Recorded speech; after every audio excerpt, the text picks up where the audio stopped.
शुक्र कंजक्शन के बारे में हम लगातार चर्चा कर रहे हैं और इस वीडियो में देखेंगे मकर लगन वालों के लिए जब भी ये मेष राशि में बनेगा आपके फोर्थ हाउस में, तो यहाँ आपको किस तरीके के परिणाम गुरु और शुक्र के इस युति से देखने को मिलेंगे।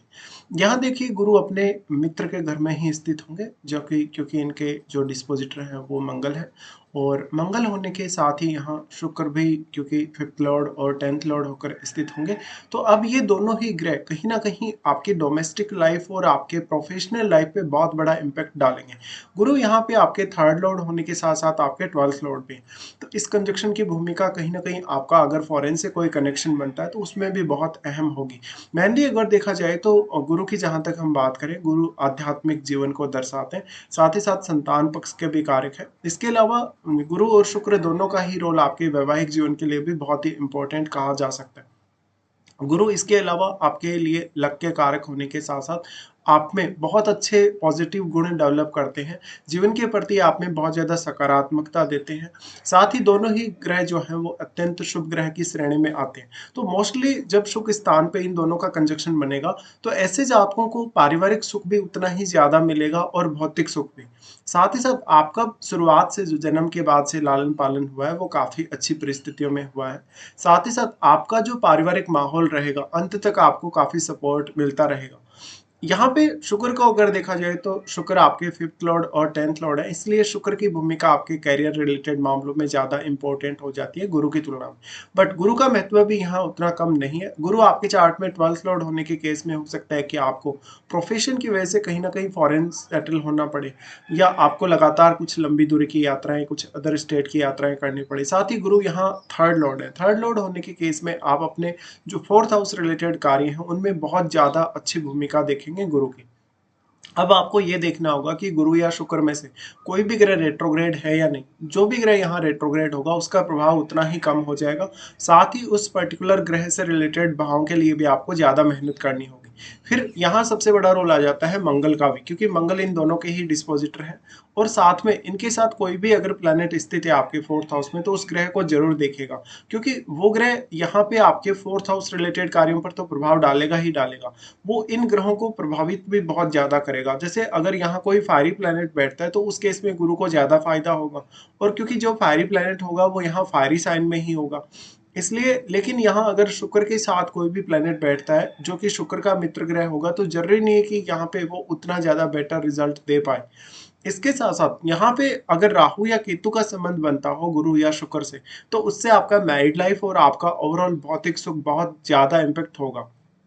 अगर हम दृष्टियों के हिसाब से देखेंगे तो गुरु का एस्पेक्ट सबसे पहले आपके आठवें भाव पे आता है। आठवें भाव पे गुरु का एस्पेक्ट होने की वजह से कहीं ना कहीं अष्टम भाव को एक्सप्लोर करना आपके लिए बहुत इजी रहेगा, क्योंकि यहाँ गुरु थर्ड लॉर्ड है और आपके ट्वेल्थ लॉर्ड भी है। इस केस में हम ये मान सकते हैं कि आठवां भाव और जो 12वां भाव है वो आपस में कनेक्ट भी हो रहे हैं। तो मान लीजिए अगर आपका यहाँ राहु केतु जैसा ग्रह बैठा है अष्टम भाव में, या चंद्रमा जैसा ग्रह अष्टम भाव में बैठा है, भले ही वो आपकी मैरिड लाइफ के लिए या आपके रिलेशनशिप के लिए उतनी अच्छी स्थिति को नहीं दिखाएगा, बट आपके सिक्स सेंस के लिए बहुत अच्छा होगा, आपकी लाइफ को ट्रांसफॉर्म करने के लिए भी बहुत अच्छा होगा। गुरु का यहाँ दृष्टि पड़ रहा है तो अब वास्तव में आपके चार्ट में यहाँ अष्टम भाव में कोई भी प्लेनेट बैठा है, उस प्लेनेट को देखिए, उसकी वास्तविक जो भूमिका है आपके मैरिड लाइफ में, आपके रिलेशनशिप में या अष्टम भाव से रिलेटेड कार्यों में कैसी हो सकती है। यहाँ गुरु इसलिए भी सर्वोत्तम परिणाम देंगे क्योंकि वो यहाँ फायरी साइन पे ही अपना एस्पेक्ट डाल रहे हैं।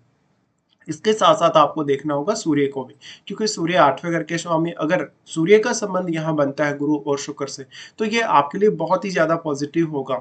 ज्यादातर केस में ये आपको कैरियर से रिलेटेड मामलों में सपोर्ट करेगा। इसके साथ साथ अगर देखा जाए तो गुरु का जो एस्पेक्ट है स्टम्प पे, उसकी वजह से मैरिज होने के पश्चात आपकी लाइफ में कुछ बहुत बड़े चेंजेस हो सकते हैं, जो कि आपके पार्टनर के थ्रू या पार्टनर की फैमिली के थ्रू आपको सपोर्ट मिलने से होंगे। यहाँ पे फिर दोनों का ही एस्पेक्ट आ जाता है आपके टेंथ हाउस पे, जहाँ पे अब क्योंकि टेंथ लॉर्ड के साथ ही आपके गुरु बैठे हैं तो दोनों अत्यंत शुभ ग्रह होने के केस में यहाँ ज्यादातर तो बेहतर ही परिणाम होंगे। अब देखिए, यहाँ गुरु एक तरफ आपको आध्यात्मिक तरीके से बैलेंस करेंगे, दूसरी तरफ शुक्र भोग विलास और लग्जरी के माध्यम से आपको काफी ज्यादा बैलेंस में लाएंगे।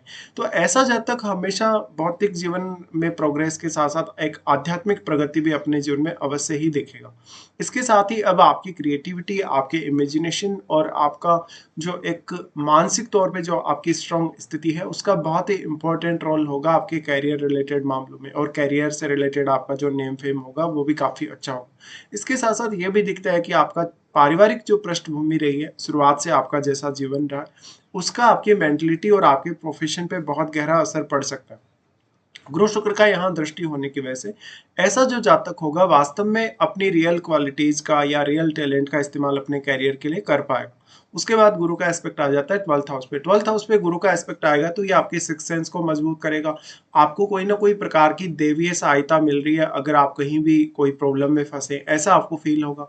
साथ ही साथ अब आप जितना ज्यादा पूजा पाठ करते जाएंगे, जितना ज्यादा आध्यात्मिक जीवन की तरफ आगे बढ़ते जाएंगे, उतना ही ज्यादा आपका सिक्स सेंस ज्यादा डेवलप होता जाएगा। साथ ही अगर आपका फॉरेन से कोई भी रिलेशन बनता है, फॉरेन से रिलेशन आपका स्टडी पर्पज से भी हो सकता है, कैरियर पर्पज से भी हो सकता है, तो ये और भी ज्यादा बेहतर साबित होगा। हालांकि 12th हाउस में बैठे हुए प्लेनेट को आप जरूर देखिए। जो भी प्लेनेट यहाँ होगा वो आपकी मैरिड लाइफ, आपके सोचने समझने पर और आपके मानसिक रूप से जो प्रवृत्ति है उस पर बहुत गहरा प्रभाव डालेगा। इसके साथ ही यहाँ जो भी प्लेनेट होगा वास्तव में वो गुरु का मित्र हो सकता है या शुक्र का मित्र हो सकता है, ये सब आपको देखना चाहिए। उसके साथ साथ गुरु और शुक्र का जो इम्पोर्टेंस है वो हमारी मैरिड लाइफ के रिगार्डिंग अगर देखा जाए तो बहुत ही इंपॉर्टेंट रहेगा, क्योंकि गुरु स्त्रियों के लिए उनके हस्बैंड के कारक है। हस्बैंड के कारक होने की वजह से इस बात की बहुत हद तक संभावना है कि आपका कहीं ना कहीं मैरिज होने के पश्चात आपके पार्टनर के थ्रू शुक्र से रिलेटेड चीजें हासिल होने के बहुत ही ज्यादा चांसेस हैं। साथ ही साथ आपका जो पार्टनर होगा यानी आपका जो हस्बैंड होगा वो कहीं ना कहीं बहुत ही ज्यादा क्रिएटिव और बहुत ज्यादा टैलेंट वाला, काफी पढ़ा लिखा इंसान हो सकता है। इसके साथ साथ वो आपको वास्तव में जो भौतिक सुख है, जो जीवन का जो रियल सुख है वो प्रोवाइड करेगा। यहाँ पे लेकिन शुक्र रेट्रोग्रेड नहीं होना चाहिए। अगर यहाँ शुक्र रेट्रोग्रेड हो जाते हैं उस केस में आप अपने करियर को चुनने में बहुत ज़्यादा सफल नहीं होंगे या करियर आपका बहुत वेल सेटल्ड नहीं रहेगा। इसके साथ ही फिर अगर हम शुक्र को देखें तो शुक्र का भी इम्पोर्टेंस कम नहीं है अगर मैरिड लाइफ के हिसाब से देखा जाए, क्योंकि शुक्र पुरुषों के लिए उनकी वाइफ के कारक, वाइफ के कारक होने की वजह से इस बात की बहुत हद तक संभावना है कि अब आपका जो पार्टनर होगा, आपकी जो वाइफ होंगी, उनके थ्रू आपको गुरु से रिलेटेड ज्ञान मिलेगा या आध्यात्मिक प्रोग्रेस मिलेगी या जीवन में जो कुछ भी आपको गुरु प्रोवाइड कर सकते हैं वो सब मिलेगा। तो हो सकता है आपका पार्टनर आपके लिए धन या सुख समृद्धि के मामले में बहुत लकी साबित हो सकता है। तो इस तरीके से आपको देखना होगा गुरु और शुक्र का युति जब भी आपके 4th हाउस में बनेगा। अब आप अपनी महादशा को जरूर चेक करिएगा इसमें।